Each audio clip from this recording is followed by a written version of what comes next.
such a beautiful island, known for its rich history and culture, stunning landscapes and delicious cuisine. To many today, it seems like an island paradise. And don't get me wrong, it's a beautiful island and the food is amazing.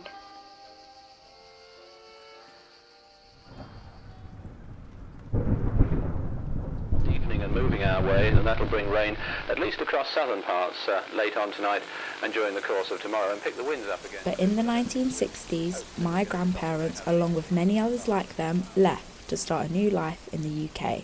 My grandparents, along with many other Sicilians, moved from Sicily to somewhere in the UK that you may have not been expecting: Hertfordshire. For those that don't know, Hertfordshire is a county in the south of England, located just north of London. It is bordered by Essex and Greater London and very different to the landscapes and culture of Sicily. I want to find out why they moved, what life was like for that first generation, and what it was like for the generations to follow, exploring the challenges and stories that make up our wonderful community. Hello, my name's Mima. The voice you are hearing belongs to my mum. She is going to tell us a bit more about why people were leaving Sicily.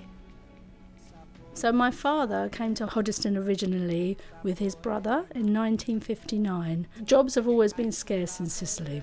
Most people in the area of Provincia Agrigento and Ciangiana were agricultural jobs. There just wasn't enough work. The lifestyles started to change and life wasn't as basic as it used to be. And people would be leaving for England, for France, for Germany, and even some left for further afield, Australia and America. Why did my family end up moving to Hertfordshire? What was the incentive? To understand more, we must take a journey to the Lee Valley. I'm Lee Stiles, I'm Secretary of the Lee Valley Growers Association.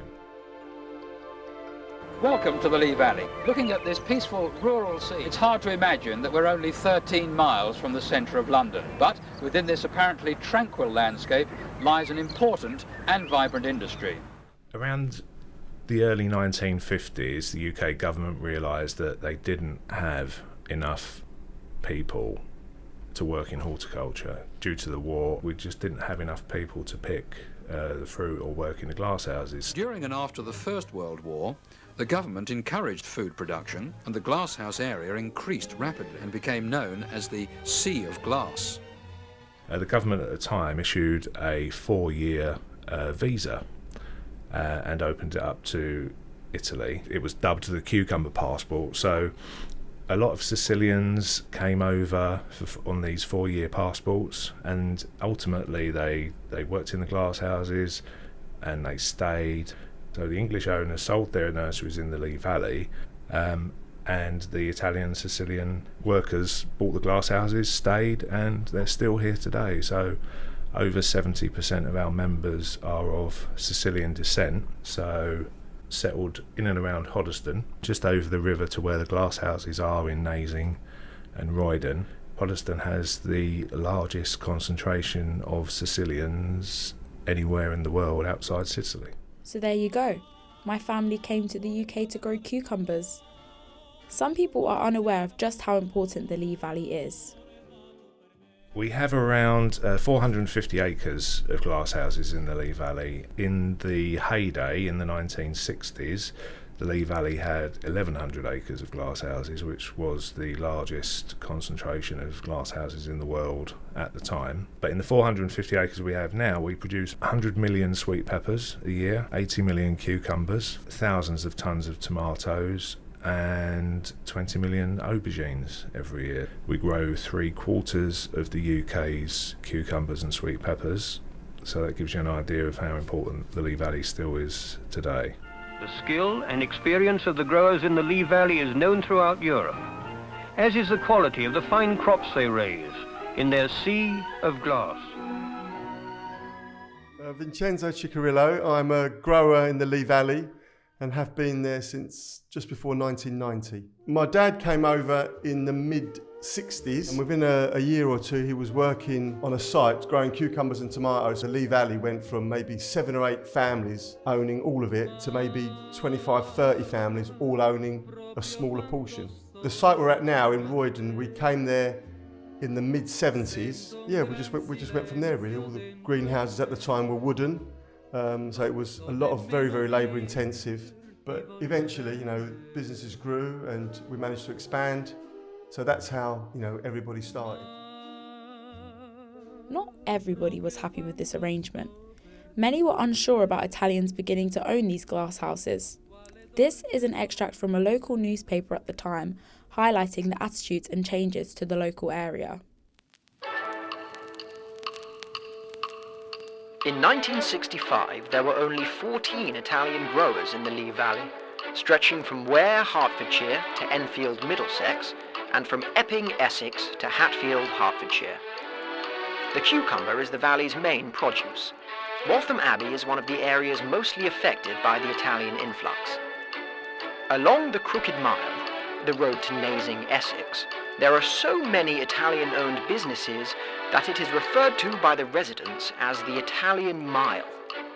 Only one greenhouse is left in English hands, and yesterday an Italian worker said he was pondering renting it. Who's the head of your house?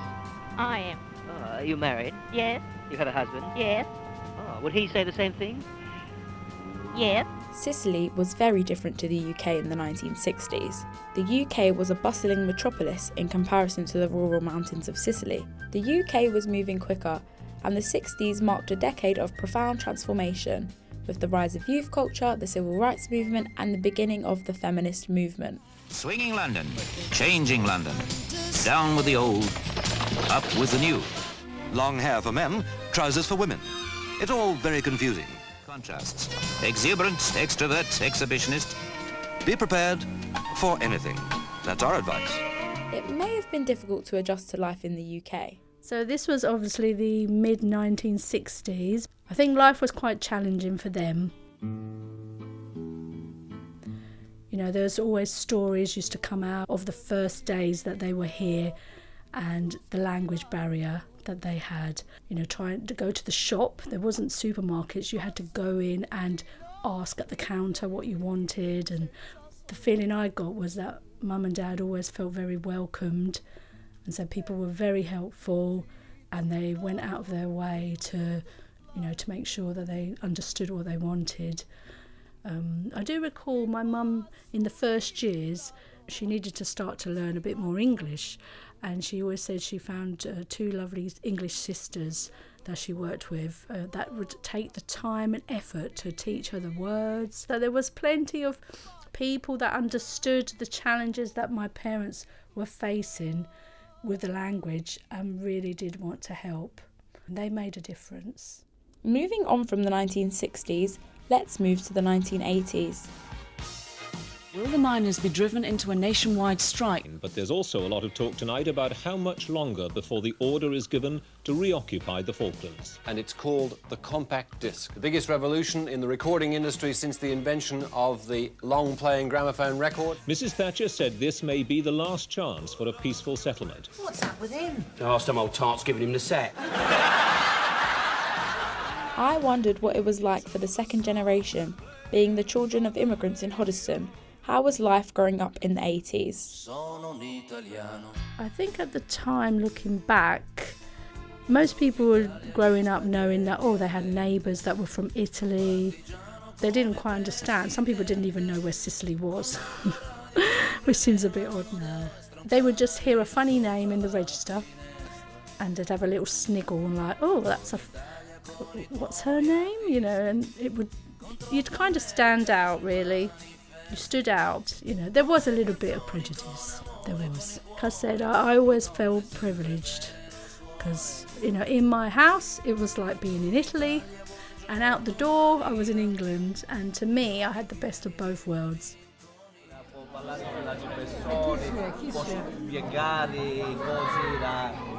One thing to know about my family is that we are so big that when we come together, we have to hire out a hall to fit us all in. Today, 40 of my family members come together to catch up with one another, have a dance, but most importantly, eat some great food. It's loud, it's busy, family orientated, lots of food. Like, we're all sitting here eating trays of lasagna, and like nothing's ever small and simple. It's always big, loud and extra.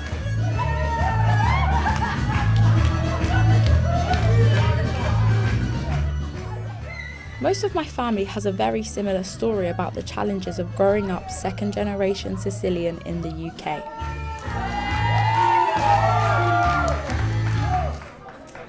My name is Giuseppe Panapinto. Born in Hertford to Sicilian immigrants. There was a Sicilian family that lived a few doors down. There was a Sicilian family that lived opposite. And you turn round the corner, there used to be another Sicilian family. First day at school, I could not speak English. All I was doing was speaking Sicilian, and I had to learn English while I was at school. So that was an experience. To be honest, growing up, so although I was born in this country, I've always felt I've been Italian. Sicilians didn't just move to the UK. People in my family moved from Sicily to Belgium. Allora, mio padre lui è venuto senza autorizzazione, allora lui è finito alla frontiera belga. My father, he came without any proper identification. He ended up at the border of Belgium and worked in the mines there, but he was allergic to the dust. Legally in Belgium, Italian workers entering had to work 5 years in the mines. They were not allowed to do anything else. Dopo un po' di tempo, forse 15 anni. But 15 years later, when my mum and dad were married, my mum opened her own shop, and some time my dad opened his own shop. They were both supermarkets, but my dad sold a lot of Italian food. He had a lot of Italian customers, so he was very well known in the region of Mons, where we grew up. Even today, when people see me, they ask if I'm the daughter of Pedro and Maria. With all this being said, that leaves us with the third generation of Sicilians in the UK. That's me. That's my generation. What do we have to say?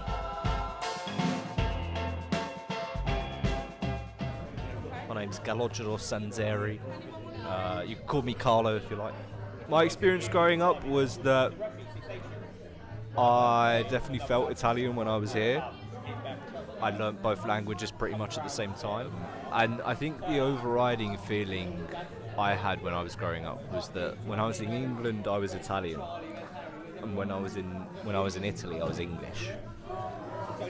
And you're kind of stuck between these two areas, and you can't really hold on to anything in terms of identity. There's nothing really to anchor in terms of, like, you know, this is who I am. You know, these are the people that I'm a part of. Apart from, like, your family, and, you know, in one way that's very freeing, because, you know, then your identity becomes basically you're not tied down to anything. But at the same time, you're not really part of anything, which is nice that we have this little community around here, because I think there's a lot of people that feel the same way.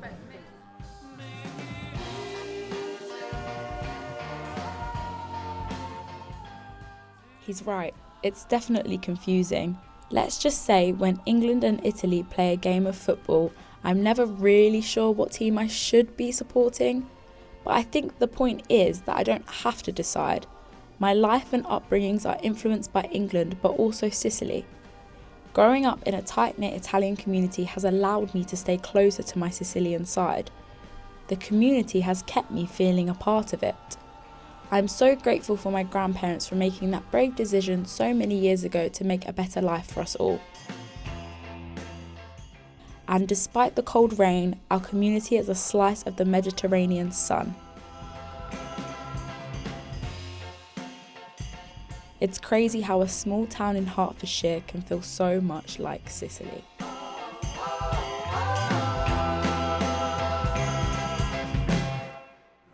But yeah, so long story short, yeah, I feel alright to be Italian. It's alright. It's alright, innit? It's okay.